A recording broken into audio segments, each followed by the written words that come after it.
បាទថ្ងៃនេះខ្ញុំចង់មកចែករំលែកទាក់ទងនឹងការប្រឡែងមន់ចេញមកក្រៅក្នុងបរិវេណដែលយើងប្រឡែងហ្នឹងឲ្យមានសុខសុវត្ថិភាព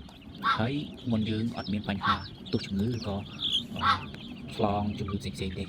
បាទជំហានទី1គឺនៅម្ដុំបរិវេណជុំវិញដែលយើងប្រឡែងហ្នឹងគឺតែខាតត្រូវតែបាញ់ថ្នាំសម្លាប់មេរោគមួយសប្តាហ៍ម្ដងឬក៏បាយកំប៉ុសដើម្បីសម្លាប់មេរោគបាទហ្នឹងមួយហើយទី2ទាក់ទងនឹងមន់របស់យើងគឺត្រូវតែធ្វើវ៉ាក់សាំងអាសន្នរោគឲ្យរួចរាល់បាទហើយទី3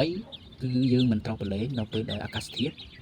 ដូចជាមានភ្លៀងឬក៏ផុសព្រំសើមដីសើមគឺយើងអត់ប្រឡែងទេគឺប្រឡែងតែនៅពេលណាដែលអាកាសធាតុល្អដីស្ងួតបាទដើម្បីឲ្យមន់យើងចេញមកក្រៅគឺ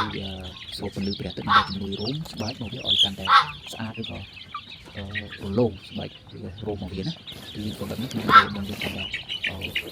គុណភាពសាច់ឆ្អឹងមកវាគឺកាន់តែល្អកាន់តែស្អាតចឹងនេះគឺជាទីនេះដែលខ្ញុំមកចែករំលែកចឹងណាទើបថាពុកម៉ែបងប្អូនអាចទទួលសាកល្បងគឺនឹងល្អសម្រាប់មុនរបស់យើងបាទសូមអរគុណ